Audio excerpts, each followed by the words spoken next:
하나님의 축복과 은총이 여러분과 함께하길 주님의 이름으로 축복합니다.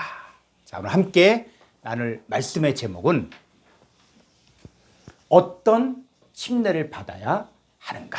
자, 이 제목을 가지고 함께 하나님 말씀을 나누겠습니다. 그리고 본문 말씀은 마태복음 3장 11절의 말씀입니다.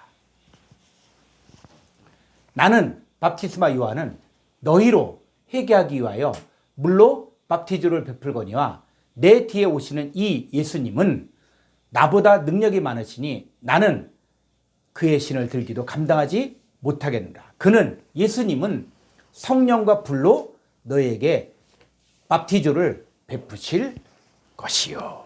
자, 이 침례 요한은 회개하기 위하여 물로 밥티즈를 베풀었고 예수님은 성령과 불로 밥티즈를 베푸신 분이십니다. 그러니까 물로 침례를 받는 데서 끝나면 안 된다는 것입니다. 자, 이 침례 요한은 율법 아래 레위 지파의 마지막 대제사장입니다. 그런데 레위 계통의 제사 직분을 통해서는 한 사람도 온전케 될 수 없었기 때문에 이 제사 직분이 바뀌어야 했습니다.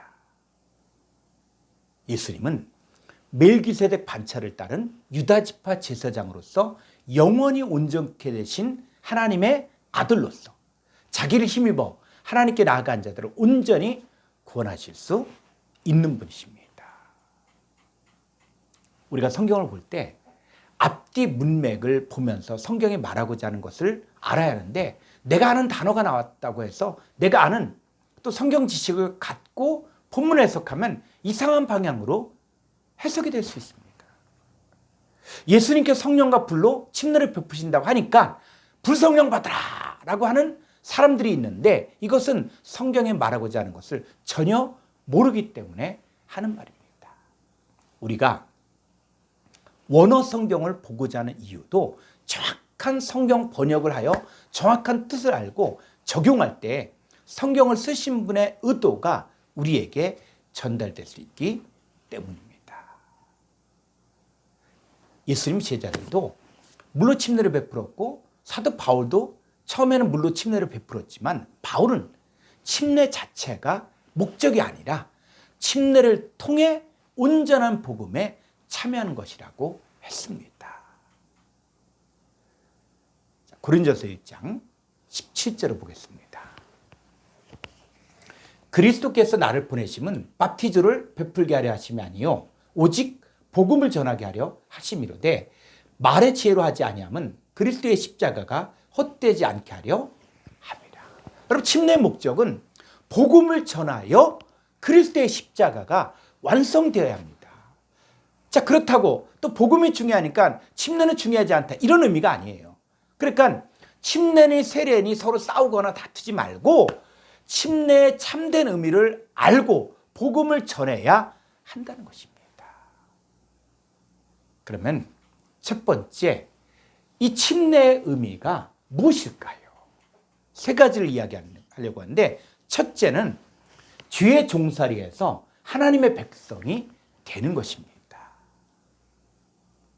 고린도서 10장 1절로 2절을 보겠습니다. 형제들아, 나는 너희가 알지 못하기를 원하지 아니하는. 이 얘기는 너희가 반드시 알아야 된다는 거예요. 신앙생활하면서. 너희가 반드시 알아야 되는데 우리 조상들이 다 구름 아래에 있고 바다 가운데로 지나며 모세에게 속하여 다 구름과 바다에서 밥티조 침례를 받았고 이스라엘 백성이 430년 동안 애굽에서 종살이 하다가 애굽에서 탈출할 때 양의 피를 문 임방과 설주에 바르고 양의 고기를 먹었을 때 죽음을 피했습니다. 그리고 이제 애굽에서 탈출한 사건을 통해서 이 홍해 바다를 건넌 사건들을 모세에게 속하여 구름과 바다에서 밥티즈를 받았다고 했습니다. 그러니까 애굽에서 홍해 바다를 통과하여 광야로 갔는데 이 광야를 사도행전에서는 광야 교회라고 했습니다. 그러니까 성경에서 애굽은 세상을 말하는데 세상에서 교회로 들어오는 것이 바로 침례를 받은 것입니다. 그래서 침례의 첫 번째 의미는 뭐냐면 애굽의 세상에 속하여 바로의 지배, 사탄 마귀의 지배를 받던 삶에서 해방되어 하나님의 종인 모세에게 속하여 하나님의 백성이 되었다는 의미인데, 이 침례는 새로운 소속을 의미하는 거예요. 또 침례의 두 번째 의미는 홍해를 건넌 사건은 죽음에서 생명으로, 옛삶, 종살이에서 새삼, 자유로 나아가는 상징적인 구원 사건이에요. 그러니까 침례를 통하여 세상에 속한 죄의 종살이에서 벗어나 하나님께 속하게 된 우리의 구원 여정을 예표합니다. 이 침례 또 세 번째 의미는 구름과 바다에서 침례를 받았다는 말은 이 개인적인 사건이 아니에요. 이스라엘 백성 200만 명이 넘는 이 공동체가 전체가 침례를 받은 것을 말하는데, 이 침례는 단지 개인적인 고백을 넘어서 하나님의 백성이라는 새로운 공동체 안으로 들어가는 사건입니다. 자, 이게 첫 번째 침례 의미고, 또 두 번째 이 침례 의미가 있는데, 하나님을 향한 선한 양심의 간구입니다. 베드로전서 3장 21절 보겠습니다. 물은 예수 그리스도께서 부활하심으로 말미암아 이제 너희를 구원하는 편이 곧 침례라. 이는 육체의 더러운 것을 제하여 버림이 아니요 하나님을 향한 선한 양심의 간구니라. 이 침례 자체가 구원의 표징이 될 수 없습니다. 침례 받았다고 해서 육체의 더러운 것이 제하여 진 것이 아니에요. 예수 그리스도께서 부활하셨다는 얘기는 2000년 전에 예수님 부활하신 것만이 아니라 예수 그리스도께서 너희 안에 허물과 죄로 죽었던 너희 안에서 부활하심으로 말미암아 너희를 구원하는 표가 침례인데, 이 침례를 받은 사람들은 하나님을 향한 선한 양심의 간구가 생기는 거예요. 그러니까 하나님을 향한 선한 양심의 간구를 통해서 예수님께로 나아가게 됐고, 이 과정을 통해 사람이 떡으로만 사는 것이 아니라 하나님의 입에서 나오는 말씀을 먹고 마시는 자가 되는 것입니다. 이게 침례 두 번째 의미예요. 침례 세 번째 의미는 뭐냐면 그리스도 예수와 합하는 것입니다. 자, 로마서 6장 3절로 4절을 보겠습니다. 무릇 그리스도 예수 합하여 밥티조 침례를 받은 우리는 그의 죽으심과 합하여 밥티조 침례를 받은 줄을 알지 못하느냐. 그러므로 우리가 그의 죽으심과 합하여 밥티조 침례를 받음으로 그와 함께 장사되었나니 이는 아버지의 영광으로 말미암아 그리스도를 죽은 자 가운데 살리심과 같이 우리로 또한 새 생명 가운데서 행하게 하려 함이라. 로마서에서 말하는 침례의 차원은 그리스도 예수와 연합하는 것입니다. 예수님 인간의 모든 죄와 저주를 대신 지시고 죽으신 것처럼 우리도 예수님의 죽으심과 합하여 침례를 받음으로 죄에 대하여 죽고 함께 죽고, 또 예수님께서 죄와 사망 권세를 깨뜨리고 부활하신 것처럼 우리도 흑암의 권세에서 건짐을 받아 사랑의 아들의 나라로 옮겨지고 새 생명 안에 살게 되는 것이 바로 그리스도 예수와 연합한 침례의 참된 의미입니다. 옛사람에 대해 죽고 현재 새 사람이 되고 죄인이 죽고 현재 의인이 되는 것이 바로 침례 받은 자의 진짜 모습입니다. 자, 그럼 이제 두 번째, 예수님께서 베푸시는 성령과 불로 받는 침례가 무엇이냐는 얘기예요. 자, 마태복음 3장 11절을 보겠습니다.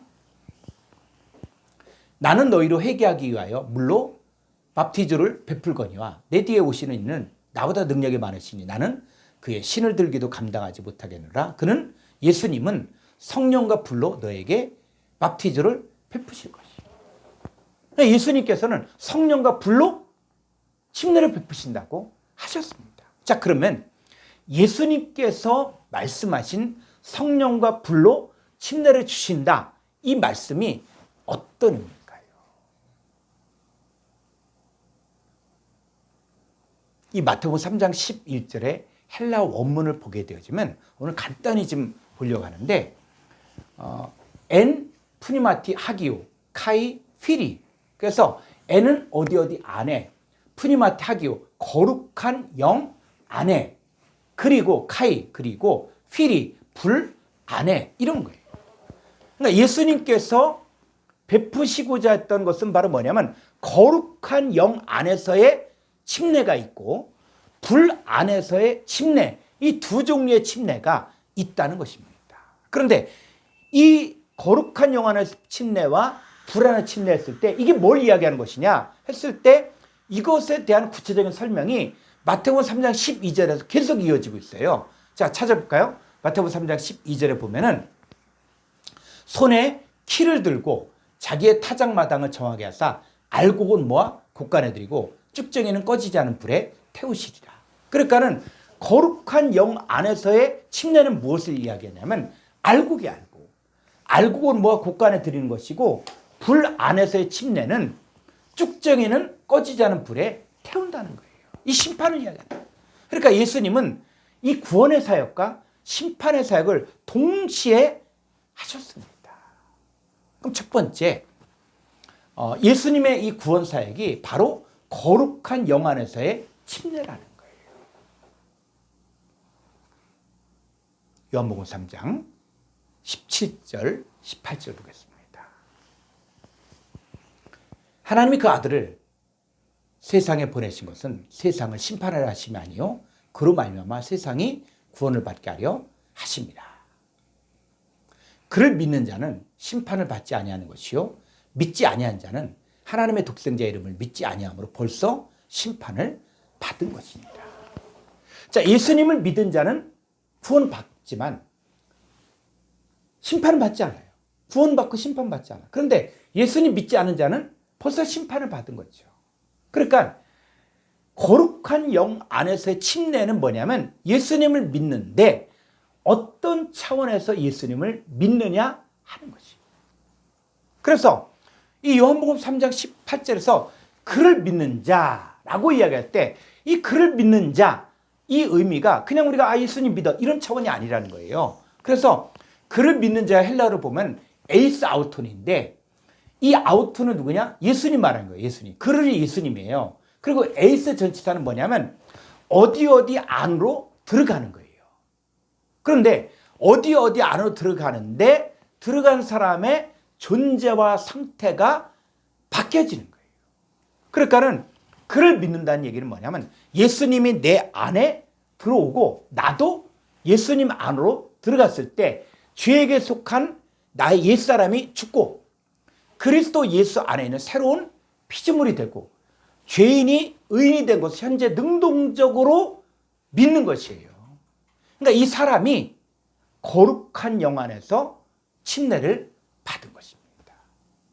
그러니까 거룩한 영이신 예수님과 연합하여 예수님 안에서 새로운 피조물 된 것이 바로 거룩한 영 안에서의 침례입니다. 이 고린도서 6장 17절에서는 주와 합하는 자는 한 영이라고 하셨는데 거룩한 영이신 예수님과 합하면 우리도 거룩한 영 안에 있는 자가 되는 것입니다. 구원 사역이죠. 두 번째는 예수님의 심판 사역이 바로 불 안에서의 침례. 그러니까 불 안에서 침례를 받는 사람은 어떤 사람들? 믿지 아니한 자. 그러니까 믿지 아니한 자는 불 안에서 침례를 받는 거예요. 그래서 이 불이 뭐냐? 하나님 말씀을 이야기하는 거예요. 그러니까 하나님 말씀에 순종한 자는 구원받지만 불순종한 자는 그 말씀이 심판하게 됩니다. 근데 여기서 중요한 것이 믿지 아니한 자가 단순히 예수님 믿지 않고 교회 다니지 않는 사람을 말하는 것으로 끝나는 게 아니란 얘기예요. 자, 유다서 1장 5절을 보겠습니다. 너희가 본래 모든 사실을 알고 있으나 내가 너희로 다시 생각나게 하고자 하노라.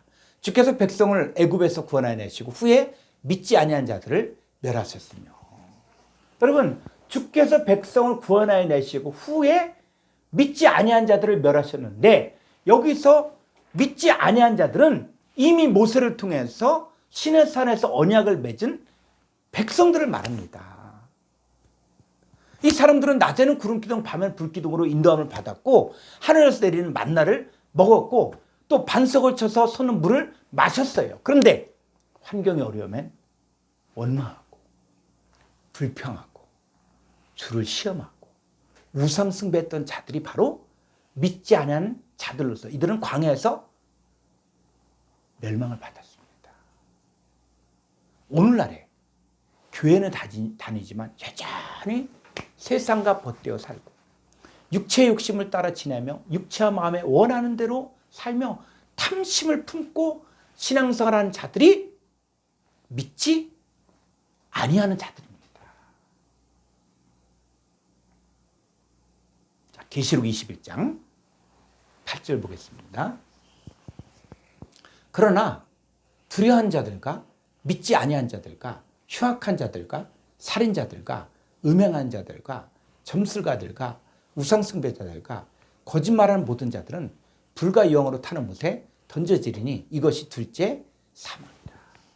자, 여기서 두려워한 자들, 믿지 아니한 자들 있죠. 흉악한 자들. 여러분, 이 사람들이 무조건 예수 믿지 않은 자들이다 이렇게 보지 말라는 거예요.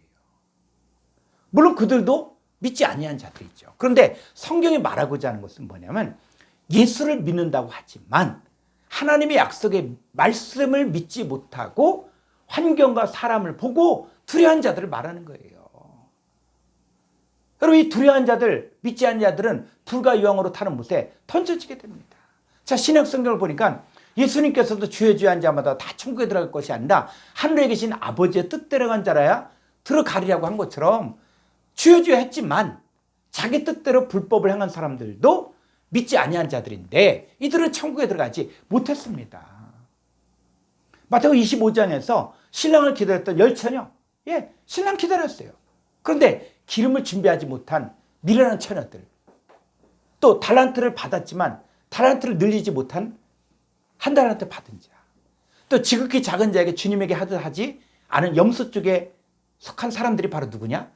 바로 믿지 아니한 자들이. 이들의 결론은 뭡니까? 혼인잔치에 들어가지도 못하고 영벌에 처하게 됩니다.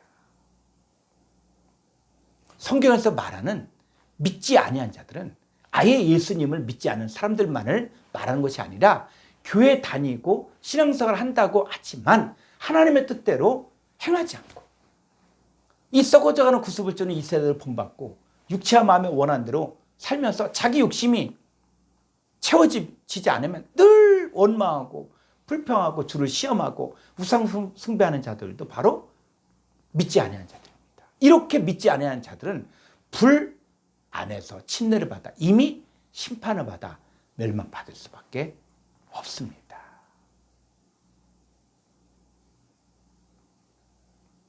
마가복음 16장 16절 보겠습니다.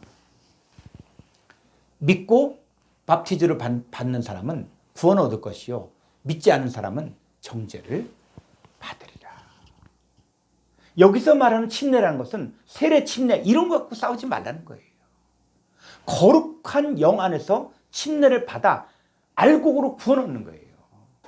그러나 믿지 않는 사람은 교회 다닌다고 할지라도 하나님 말씀을 온전히 믿지 못하고 원망하고 불평하고 주를 시험하고 우상 숭배하는 이 자들은 불 안에서 심판을 받아 정죄를 받게 됩니다. 그런 말씀의 결론입니다. 물로 침례를 받는다는 말은 세상 백성에서 하나님의 백성이 되는 것이요 하나님께 속하였던 징표, 하나님의 백성으로서 자기 안에 부활하신 예수 그리스도를 통하여 하나님을 향한 선한 양심의 간구를 하는 것이 바로 물로 침례받은 증거입니다. 예수님께서 베푸시는 성령과 불로 침례를 받는다는 말은 첫째는 뭐냐? 거룩한 영 안에서의 침례는 예수님 믿고 예수님 안에서 거룩하게 되어 알곡이 되는 구원을 말하는 것입니다.